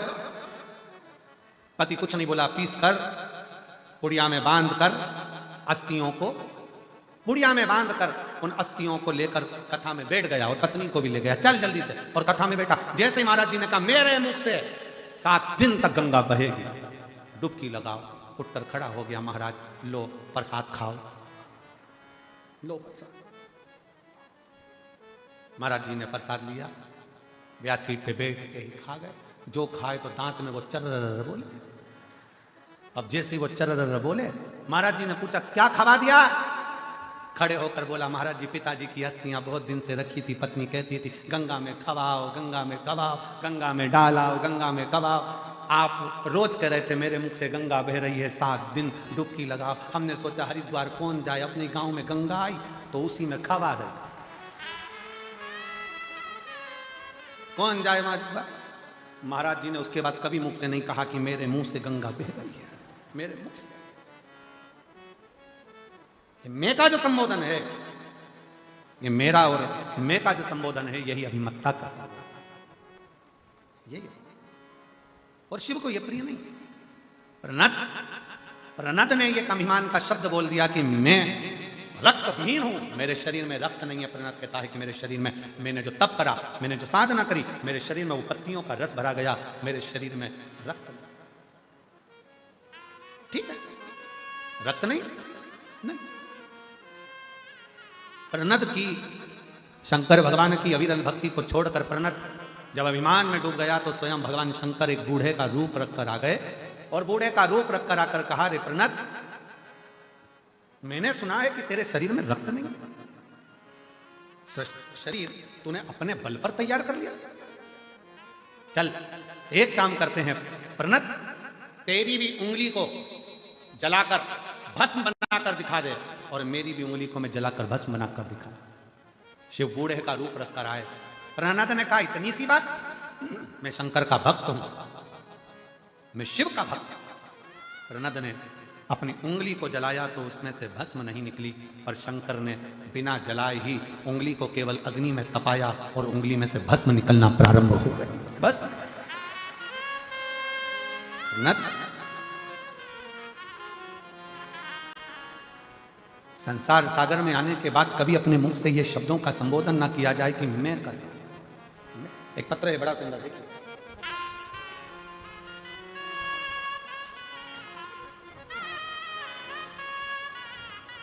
कुसुम देवी लाल सिंह, हम पंजाब के जमालपुर सरपंच कॉलोनी के निवासी हैं, कहीं बैठे हों तो हाथ हिला सकती हैं। कुसुम देवी पति लाल सिंह, हम पंजाब के जमालपुर सरपंच कॉलोनी के निवासी हैं। आप ही हैं? आ जाओ, एक बेलपत्र ले जाना। आ जाइए। मेरा मोबाइल नंबर ये है। शिव जी की कृपा का मैं क्या वर्णन करूं गुरुदेव। मेरे पति की जीभ के नीचे जीवान में 2 सुराख हो गए थे, 2 छेद जीवान के अंदर हो गए, सुराख हो गए, उसमें से पस निकलने लगा। डॉक्टर को दिखाया तो डॉक्टर ने कुछ और बता दिया।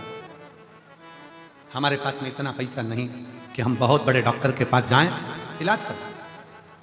अब डॉक्टर बोले कि इसका हल तो केवल ऑपरेशन है और ये बीमारी कोई साधारण नहीं है, इसको हल्के में ना लीजिए, कोई बड़े डॉक्टर के पास जाओ, इलाज कराओ। हमारे पास में इतना पैसा नहीं था गुरुदेव। हमने डॉक्टर साहब से कहा आप जो दवाई देंगे ना वो मेरे पति को मैं खिलाऊंगी और मुझे विश्वास है मेरा बाबा संभाल लेगा। गुरुदेव डॉक्टर से दवाई ली, लेकर घर आ गए। रिश्तेदारों के कहने पर शंकर के मंदिर में जाना प्रारंभ कर दिया। जल चढ़ाती, पति को लाकर देती। बेलपत्री पति से खाते नहीं बनते क्योंकि मुख में 2 छेद हो चुके थे जीवान के नीचे, आर पार 2 छेद हो गए, खा नहीं सकता था। तकलीफ इतनी ज्यादा थी, देखकर रोना आता था। पैसा भी नहीं कि बड़ा इलाज करा सके। तब बाबा का आश्रय लेकर एक बेलपत्री फिर भी पति को कैसे ना कैसे पीस कर खिला देती। अब पति की भी आदत हो गई बेलपत्री को खाने की। गुरुदेव 2022 से इतनी परेशान हो गए कि आंख से आंसू निकलते। तब बाबा की कृपा से बड़ी बीमारी डॉक्टर ने कह दिया, ऑपरेशन का भी कह दिया, पर बाबा पर भरोसा कर कर जो डॉक्टर ने दवाई दी थी बस वो खाएं, क्योंकि बड़े डॉक्टर को दिखाने का पैसा नहीं। तब शिव जी से प्रार्थना करी, अब सारे ऑपरेशन तुझे ही करना, तुझे ही संभालना और तू ही कृपा कर, हमारे पास पैसा नहीं है। बाबा ने बेलपत्री खिलाते खिलाते, जल पिलाते पिलाते एक दिन 12/12/2024 को जहां पस था उस पस वाली जगह से एक हल्दी जैसा एक टुकड़ा निकल कर बाहर आया। जैसे ही हल्दी जैसा टुकड़ा निकल कर बाहर आया, डॉक्टर के पास भागे। डॉक्टर ने कहा यही तो ऑपरेशन की गांठ थी, ऑपरेशन से निकालना थी, पर यह बिना ऑपरेशन के निकल कैसे? जिसका मैं फोटो लगा रही हूं उस गांठ का, जो लोग एलईडी के सामने हैं, आस्था चैनल पर हैं, वो उस गांठ का फोटो देखिए। जो एलईडी पर देख रहे हैं, आस्था चैनल पर देख रहे हैं, वो उस गांठ का फोटो देख सकते हैं।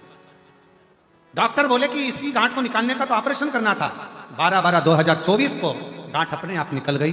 और बाबा, मैं क्या वर्णन करूं, बाबा का वो गांठ की जब जांच हुई तो पता पड़ा कि कोई बड़ी बीमारी नहीं है और बाबा ने संभाल लिया और वो ठीक हो। हम प्रणाम करने इस भटिंडा पंजाब की कथा में आए हैं। गुरुदेव, हमने 2024 की भी कथा सुनी थी, क्योंकि इनको कष्ट ज़्यादा था तो पंडाल में बैठकर विनय करी थी और बाबा ने पंडाल में ही हमको वापस बुला लिया। आज पूरी बीमारी को समाप्त कर दिया।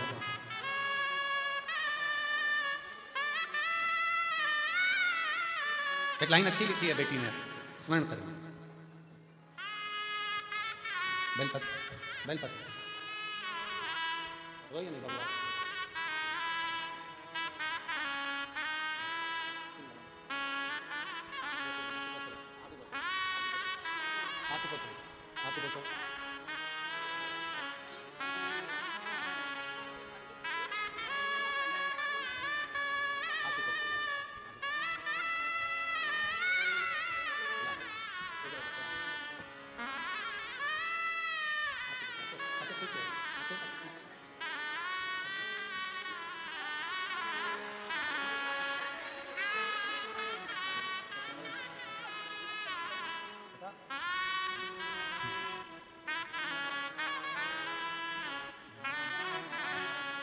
रिश्ता तेरा मेरा सबसे प्यारा, रिश्ता तेरा मेरा सबसे प्यारा, तू मेरा बाबा मैं हूँ तेरा लाला, मैं हूँ तेरा लाला, तू मेरा बाबा मैं हूँ तेरा लाला, मैं हूँ तेरा लाला। एक लाइन अच्छी लिखी है बेटी ने। कोई जाए जो काशी मेरा पेला ले, कोई जाए जो काशी मेरा पेला मैं खुद तो आ नहीं सकता, मेरा ले जाए कोई जाए जो काशी मेरा। ने पत्र में लिखा है, बड़े डॉक्टर को दिखाने का पैसा हमारे पास नहीं। ऑपरेशन बड़ा था, बीमारी बड़ी थी, डॉक्टर ने कह दिया था जरूरी है, पर कैसे कराते, खुद भी बिक जाते तो धन कहां से लाते। तब शिव पर आश्रय, शिव स्वयं बाबा ने गांठ को निकाल दिया, मुख ठीक कर दिया। डॉक्टर तो कहते थे कि चीरा लगेगा, बिना फाड़े जीवान भी ठीक हुई, घाव भी ठीक हुआ, और शिव ने संभाल वो है तो क्या गम है, क्या एक आश्रितता बढ़ी। लोग कहते हैं शंकर जी पे चढ़ाया गया एक लोटा जल, क्या करेगा? हम कहते हैं ये पत्र तुम्हारे पास ही रह जाते हैं, हम लेकर नहीं जाते। हम जहां की कथा करते हैं वहां के पत्र वहीं रहते हैं, उसमें उनके मोबाइल नंबर भी रहते हैं, एड्रेस भी रहता है, जाओ पता करो शिव तत्व में क्या है, शिव की भक्ति में क्या है, शंकर जी की आराधना में क्या है, शिव स्मरण में। आप जाकर मालूम, स्वयं जाइए, स्वयं भजन करिए, स्वयं कीर्तन करिए। हम तो छत्तीसगढ़ वालों से भी कहेंगे तुम्हारे भाग्य खुले हैं जसपुर वालों, जो 21 से 27 मार्च तक तुम्हें कथा श्रवण करने को 1 बजे से 4 बजे तक मिल रही है। हम रतनगढ़ वाले राजस्थान वालों से कहेंगे कि कोई पुण्य राजस्थान वालों ने करा होगा जो 11 से 17 अप्रैल की कथा तुमको मिल रही है। हम बिहार वालों को साधुवाद देंगे जो 21 से 27 अप्रैल की कथा सिंहेश्वर बिहार को मिली, कोई पुण्य। और ये भटिंडा पंजाब वालों को साधुवाद देंगे कोई पुण्य प्रबल हुआ, कोई 5 दिन की कथा आपको श्रवण करो, धारण करो, अर्चना करो, प्रार्थना करो। यहां जब आओ अपना पूरा टेंशन, पूरी चिंता ये सोच कर आना कि हमने बाबा के भरोसे जा रहे हैं। हम तो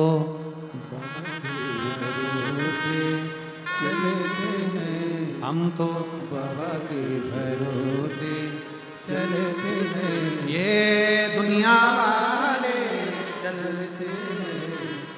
एक महिला बेटी है, एक माता जी बेटी हैं, वो सिरसा की कथा में आई थी।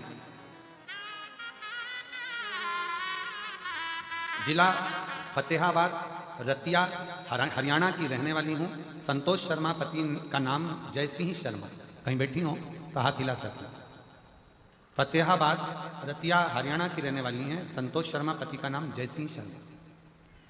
कहीं बैठी हो तो हाथ हिला सकते, और बैठी हो तो बेलपत्र लेने के लिए आ सकते। गुरु जी एलईडी के पीछे हैं क्या? ठीक है, आइए। गुरुदेव, मेरे लड़के की शादी नहीं हो रही थी। एक सहेली ने शर्त लगा ली कि पंडाल में बैठकर अगर शिव महापुराण की कथा में तू पहुंची है और पंडाल में बैठकर सुनी है तो 3 महीने के अंदर बाबा जो मांगो वो देता जाए। अब ये जिद कर कर पति से कहकर सिरसा हरियाणा की कथा में तारा बाबा की कुटिया में पहुंच गए। और तारा बाबा की कुटिया में कथा को हुए भी कितने दिन हुए? कितनी तारीख की थी तारा बाबा कुटिया में कथा? अभी कथा पूर्ण हुई और बाबा की कुटिया में कथा सुनने पहुंच गई। सहेली ने कहा कि शिव महापुराण के पंडाल में बैठकर जो मांगते हैं वो पूर्ण होता है। ये इसने भी सोच लिया मैं सुनूं जरा कथा, मालूम तो पड़े कि बाबा देता है कि नहीं देता। कथा सुनने पहुंच गई। बाबा से केवल एक ही प्रार्थना करी, मेरा बेटा उम्र होती जा रही है पर शादी नहीं हो रही है, तू कृपा कर। बाबा ने ऐसी कृपा कर दी गुरुदेव, सिरसा की कथा कर कर मैं घर पहुंची और सिरसा से ही संबंध घर पहुंच गए।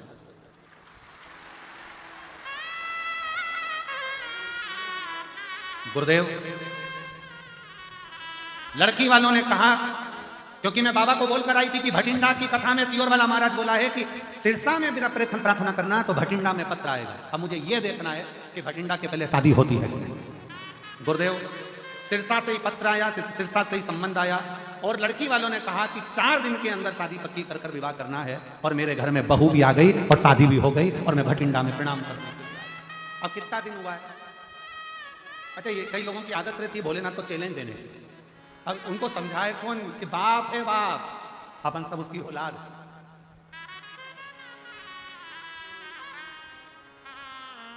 गुरुजी, आज कथा में अपने बहू बेटे को भी लेके आई हूं।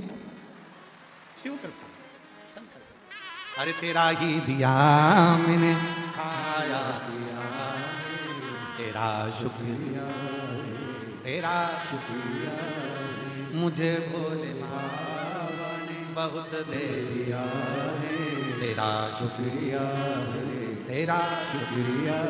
अहम से दूर होंगे, शिव करीब होगा। पननत का अहंकार शिव जी ने तोड़ दिया, कामदेव का अहंकार शिव जी ने तोड़ दिया।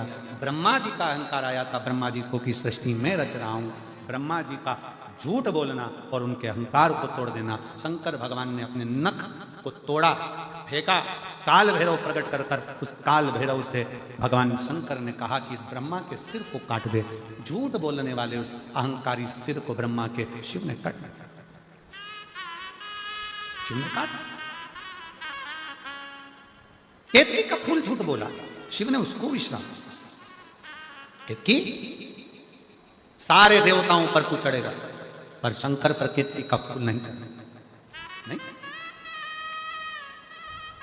झूठ बोलते हो गौ माता, तू झूठ बोल रही है। तेरा पूरा शरीर पूजा जाएगा पर तेरा मुख पूज जाएगा। ब्रह्मा तुम झूठ बोल रहे हो, तुम्हारा सिर कटे हुए सिर को भगवान विष्णु देखे। कटे हुए सिर को भगवान विष्णु ने देखा, आंखों से आंसू भगवान नारायण के निकले। प्रभु कृपा कर, दया, आप कृपा करो, आप दया करो, आप करुणा करो। ये ब्रह्मा जी का सिर है, इसको जोड़ दीजिए। भगवान शंकर बोलते हैं कि मैं नहीं जोड़ूंगा, क्योंकि इसने झूठ बोला, अहंकार रखकर इसने अपशब्द कहे। फिर निवेदन है, सब जगह पर झूठ बोलोगे चल जाएगा, पर शंकर की कथा में, शिव महापुराण में, शंकर भगवान के मंदिर में, शिवालय में, शिव के द्वार पर असत्य का प्रयोग मत करो।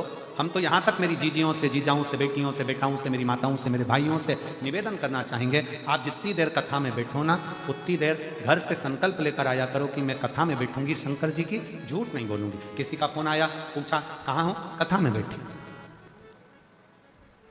कई लोगों को शर्म आती है कहने में कि मैं कथा।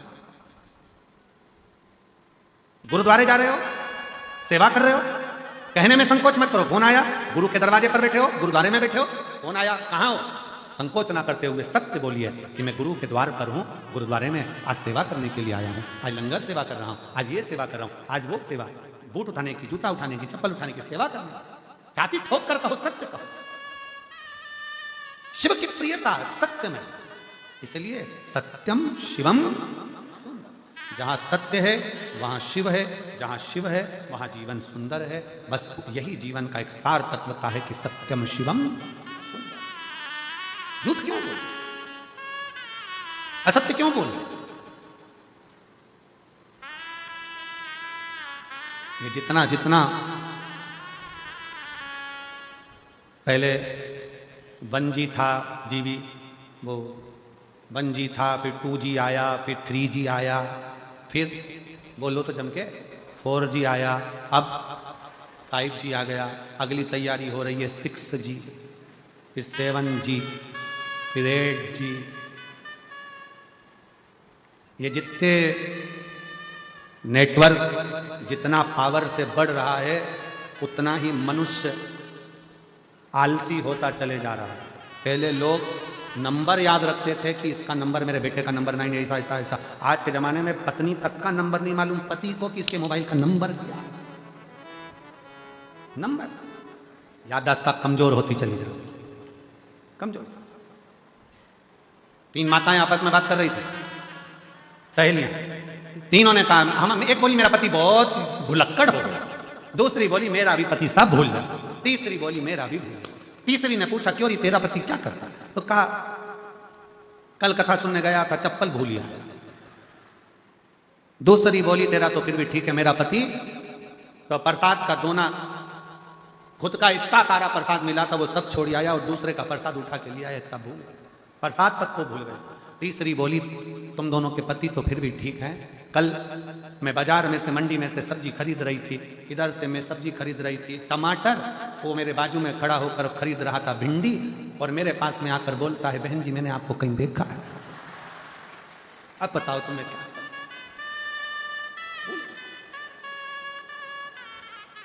जितना जितना ये 1G 2G 3G 4G 5G जितना जितना बढ़ता चले जा रहा है, उतना उतना मनुष्य अपने विवेक का काम कम कर रहा है और प्रयास ये कर रहा है कि कैसे दुनिया के लोगों को ठगा जाए और किस तरह से बेवकूफ बनाकर उनसे धन खींचा जाए। मेहनत से कमाने के लिए आगे नहीं बढ़ रहा। आज के जमाने में जरा पंजाब में रहते हो, तो पंजाब के गांव में जा जाकर पूछिए, आज के जमाने में अभी गेहूं की फसल आई होगी, फसल काटने वाले कम मिलते हैं, इसीलिए लोग जमीन नहीं करते। लोग शहर की ओर क्यों भाग रहे हैं? क्योंकि काटने वाले नहीं मिल रहे। आज के जमाने में फसल काटने वाले कम मिलते हैं, गला काटने वाले ज्यादा मिलते हैं। खेती क्यों छोड़ रहे, फसल क्यों छोड़ रहे, जमीन क्यों छोड़ी जा रही है? क्योंकि इसको संभालने वाला ही नहीं, इसको देखने वाला। सत्यमय जीवन जीने का प्रयास, सत्य। और जब सत्यमय जीवन होगा, तब जीवन का सारा आनंद अपने जीवन को सुखमय बना सकते। सत्यम शिवम सुंदर। थोड़ा सा सत्य बोलो, थोड़ा सा सत्य, पर बोल नहीं सकते। प्रतिदिन घर में तुम्हें झूठ बोलना ही पड़ता है। पत्नी रोज श्रृंगार करके आती है, सिर पे पल्लू लेकर, डायरेक्ट पूछती है कैसी लग रही है। अब अच्छी नहीं भी लगे तो भी कहना पड़ता बहुत अच्छी लग रही है। कई बार पति पूछ लेता है पत्नी से, मैंने तुझे चूड़ी दिलाई थी वो कैसी लगी? अब भले पत्नी को पसंद ना आए फिर भी कहते अच्छी लगी, बहुत बढ़िया। झूठ। सत्य का जीवन जियो, थोड़ा सा जियो, ज्यादा नहीं तो कुछ जियो, पर सत्यमय जियो। सत्य। शिव कथा कर रही है, काम भस्म हुए माता सती स्वयं, थोड़ा सा अभिमान हृदय में लेकर आ गई थी कि दक्ष की बेटी हूं, जलकर भस्म हो गई। हिमालय राज के घर में माता सती का जन्म हुआ और वो हिमालय राज के घर में माता सती पार्वती के नाम से विख्यात हो गई। और माँ जगत जननी जगदम्बा पार्वती जी ने शिव जी की आराधना करी और भगवान शंकर की आराधना कर कर पार्वती और भगवान शिव का मंगल विवाह हो रहा है। जोरदार ताली बजाकर भगवान शंकर के मंगल विवाह के झांकी का दर्शन। मेरा निवेदन है भटिंडा पंजाब के सभी श्रोता भाई बहनों से, 5 दिन की शिव महापुराण की कथा भटिंडा पंजाब में चल रही है। आज कथा का दूसरा दिवस यहाँ पूर्ण हो रहा है। 3 दिन की कथा हो रही है। बड़े भाव से श्रवण करें, अपने जीवन को आनंदित करें और रस तत्व ग्रहण करें। माँ पार्वती जी शिव जी के गले में जयमाला पहना रही हैं, जोरदार ताली बजाकर स्वागत करें। भगवान शंकर माँ पार्वती जी के गले में जयमाला पहना रहे हैं, बड़े भाव से आनंद से उनका स्वागत। और भगवान देवादिदेव महादेव की पवित्र कथा का लाभ आप और हम ले रहे हैं। 21 मार्च से 27 मार्च तक जसपुर छत्तीसगढ़ 1 बजे से 4 बजे तक कथा रहेगी। 11 से 17 अप्रैल रतनगढ़ राजस्थान में कथा रहेगी। 21 से 27 अप्रैल सिंहेश्वर बिहार में शिव महापुराण की कथा रहेगी। और भटिंडा पंजाब में ये 5 दिवसीय कथा चल रही है, जिसका लाभ आप और हम ले रहे हैं। मेरा निवेदन रहेगा समिति से कि जो भक्तों की भीड़ यहाँ आ रही है उनको देखते हुए पंडाल की व्यवस्था और आगे बढ़ाई जाए। कल पंडाल की व्यवस्था और बढ़ाने का प्रयास करें और अपने जीवन को सार्थक बनाएं। श्री शिवाय नमस्ते। आशीष अतिथि आए हैं।